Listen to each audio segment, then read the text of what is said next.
بسم اللہ الرحمن الرحیم۔ تاریخ اسلام جلد دوم، مصنف مولانا شاہ اکبر نجیب آبادی۔ امیر معاویہ رضی اللہ تعالیٰ عنہ کو خلیفہ ہوتے ہی سب سے پہلے خوارج کا مقابلہ کرنا پڑا۔ جب ربیع الاول 41 ہجری کے آخری اشرا میں صلح نامہ تحریر ہوا اور کوفہ میں سیدنا امیر معاویہ رضی اللہ عنہ کے ہاتھ پر بیعت عام ہوئی تو فروہ بن نوفل اشجعی خارجی 500 خارجیوں کی جمعیت لے کر اعلانیہ مخالفت پر آمادہ اور کوفہ سے نکل کر مقام نخیلہ میں جا کر خیمہ زن ہوا۔ امیر معاویہ رضی اللہ عنہ نے ان لوگوں کے ساتھ زیادہ سختی اور تشدد نامناسب سمجھ کر تدبیر سے کام لیا۔ اہل کوفہ کو جمع کر کے نصیحت کی اور کہا کہ یہ لوگ تمہارے ہی بھائی بند ہیں، تم ہی ان کو سمجھاؤ اور جنگ و مخالفت کے بد نتائج سے آگاہ کرو۔ قبیلہ اشجع کے لوگوں پر یہ اثر ہوا کہ وہ گئے اور فروہ بن نوفل اشجعی کو پکڑ کر باندھ لائے۔ فروہ کے بعد خارجیوں نے عبداللہ بن ابی الحوصہ کو اپنا سردار بنا لیا اور صلح کی طرف قطعاً اپنا میلان ظاہر نہ کیا۔ آخر کوفیوں نے ان کا مقابلہ کیا اور عبداللہ لڑائی میں مارا گیا۔ اس کے بعد ان کی تعداد صرف 150 رہ گئی اور حوصرہ اسدی کو انہوں نے اپنا سردار بنا لیا۔ ان بقیہ لوگوں کو بھی مصالحت کی دعوت دی گئی، لیکن انہوں نے لڑ کر مر جانا پسند کیا اور مصالحت کی طرف متوجہ نہ ہوئے۔ آخر ابو حوصرہ اور اس کے ہمراہی لڑ کر مارے گئے اور کچھ لوگ عراق و ایران کے مختلف شہروں میں چلے گئے۔ یہ پہلا مقابلہ تھا جو امیر معاویہ رضی اللہ عنہ کو خلیفہ مقرر ہوتے ہی کوفہ میں پیش آیا، اور ساتھ ہی خارجیوں کی اس قسم کی جمعیت کا حال معلوم ہوا کہ ہر شہر میں موجود اور تمام عراق میں پائی جاتی ہیں۔ اعمال کا تقرر۔ سیدنا امیر معاویہ رضی اللہ عنہ نے مصر کی حکومت تو پہلے ہی سیدنا عمر بن العاص رضی اللہ عنہ کو دے دی تھی، اب تمام عالم اسلام کے خلیفہ ہونے پر سعید بن عاص رضی اللہ عنہ کو مکہ کا اور مروان بن حکم کو مدینہ کا حاکم مقرر کیا۔ سعید اور مروان دونوں ان کے رشتہ دار تھے، اس لیے مکہ و مدینہ میں انہوں نے ان دونوں کو مقرر مامور فرمایا تاکہ عالم اسلامی کے ان دونوں مرکزی شہروں میں ان کے خلاف کوئی گروہ پیدا نہ ہو اور کوئی سازش کامیاب نہ ہو سکے۔ وہ ہر سال حج کے لیے خود نہیں جاتے تھے، اس لیے انہی دونوں میں سے کوئی ایک امیر حج بھی ہوتا تھا۔ ان کو اس بات کا بھی خیال تھا کہ مکہ و مدینہ کی مرکزیت سے فائدہ اٹھا کر ان دونوں میں سے کوئی ایک اگر چاہے تو ان کے خلاف طاقت و اثر پیدا کر سکتا ہے، لہٰذا وہ ان دونوں کو ہر سال ایک دوسرے کی جگہ تبدیل کرتے رہتے تھے۔ کوفہ میں بیعت خلافت لینے کے بعد ہی سیدنا امیر معاویہ رضی اللہ عنہ نے مغیرہ بن شیبہ کو کوفہ کا گورنر مقرر فرمایا اور سمجھایا کہ خوارج کے فتنہ کو جس طرح ممکن ہو دور کرو۔ باقی صوبوں اور ولایتوں کے حاکموں کے نام پروانے بھیجے اور ان کو لکھا کہ لوگوں سے ہمارے نام پر بیعت لے لو اور اپنے آپ کو ہماری جانب سے منصوب و مامور سمجھو۔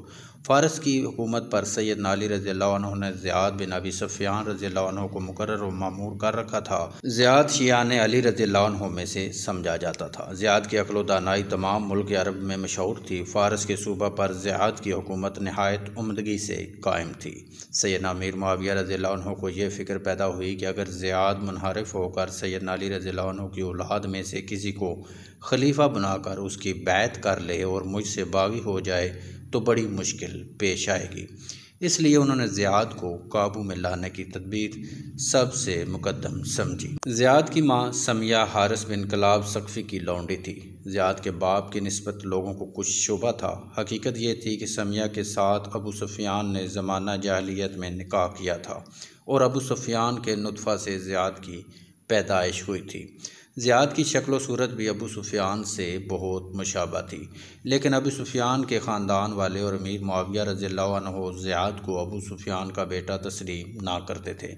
زیاد نے جب یہ سنا کہ امیر معاویہ کو خلیفہ وقت تسلیم کر لیا گیا تو انہوں نے بیعت کرنے اور امیر معاویہ کے خلیفہ وقت تسلیم کرنے میں تعامل کیا۔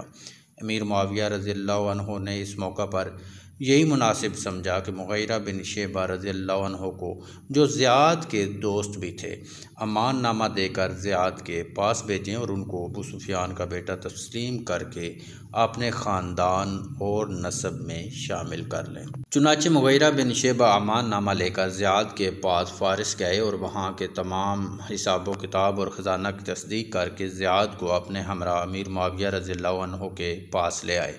امیر معاویہ رضی اللہ عنہ نے زیاد کی خوب آؤ بھگت کی، ان کو اپنا بھائی تسلیم کیا۔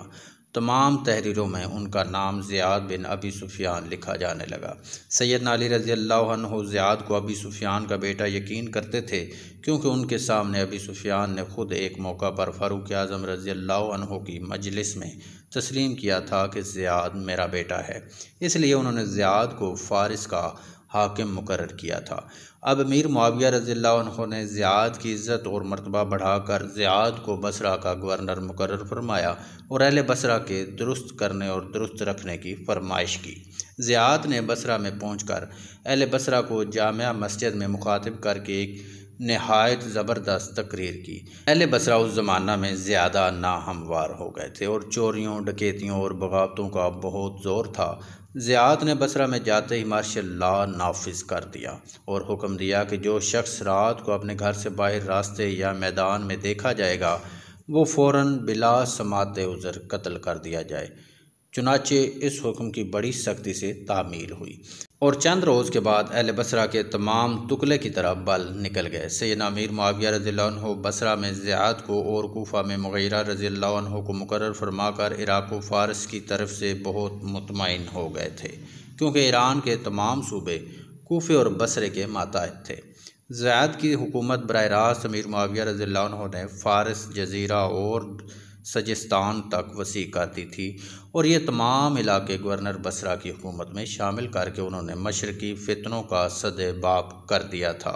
خوارج کے فتنے آئے دن عراق و فارس میں برپا ہوتے رہتے تھے، لیکن زیاد و مغیرہ دونوں نے ان فتنوں کو بڑی قابلیت اور ہمت کے ساتھ فروغ کیا اور کوئی ایسی نازک حالت پیدا نہ ہونے دی جس سے امیر معاویہ کی پریشانیوں میں اضافہ ہو۔ زیاد نے اپنے متعلقہ علاقوں میں صرف سختی ہی سے کام نہیں لیا، بلکہ جہاں کہیں نرمی اور محبت کی ضرورت ہوتی تھی وہاں نرمی اور رعایت سے بھی کام لیتے تھے۔ ایک مرتبہ ان کو معلوم ہوا کہ ابو الخیر جو ایک بہادر اور عقل مند شخص ہے، خوارج کا ہم خیال ہو گیا ہے۔ انہوں نے فوراً ابو الخیر کو بلایا اور جن صابور کا عامل مقرر کر کے بھیج دیا اور اس طرح پیش آنے والے خطرہ کا نہایت عمدگی کے ساتھ سدباب ہو گیا۔ سیدنا عمر بن العاص رضی اللہ عنہ کی وفات 23 ہجری میں مصر کے حاکم سیدنا عمر بن العاص رضی اللہ عنہ فوت ہوئے۔ ان کی جگہ سیدنا امیر معاویہ رضی اللہ عنہ نے ان کے بیٹے عبداللہ بن عمر رضی اللہ عنہ کو مصر کا حاکم مقرر کیا۔ اسی سال کوفہ میں خوارج نے یہ دیکھ کر کہ مغیرہ بن شیبہ زیاد بن ابی سفیان کی طرح زیادہ سختی نہیں کرتے اور چشم پوشی سے بہت کام لیتے ہیں، بغاوت کے لیے ایک سازش شروع کی۔ مغیرہ بن شیبہ کی جگہ اگر کوفہ میں زیاد بن ابی سفیان ہوتے تو خوارج کو اس سازش کی جرأت نہ ہوتی، کیونکہ زیاد بن ابی سفیان خوارج کی نبض کو خوب پہچانتے تھے اور بصرہ والوں کو انہوں نے اچھی طرح سیدھا کر دیا تھا۔ مستورد بن علقمہ کی سرداری میں 300 سے زیادہ خوارج یکم شوال 23 ہجری کو عین عید الفطر کے روز کوفہ سے نکلے۔ مغیرہ نے 2900 کی گرفتاری کے لیے 3000 کا لشکر بھیجا۔ مقابلہ ہوا اور 300 خوارج نے 3000 کے لشکر کو شکست دی۔ اس کے بعد اور فوج بھیجی گئی، اس کو بھی شکست ہوئی۔ بالآخر موکل بن قیس کی سرداری میں ایک زبردست لشکر مغیرہ نے روانہ کیا۔ نتیجہ یہ ہوا کہ موکل بن قیس اور مستورد بن علقمہ دونوں ایک دوسرے کا مقابلہ کرتے ہوئے مارے گئے اور خوارج کے 5 آدمیوں کے سوا سب کے سب کھیت رہے۔ اس واقعہ کا یہ اثر ہوا کہ مغیرہ بن شیبہ خوارج کی طرف سے زیادہ چوکس رہنے لگے۔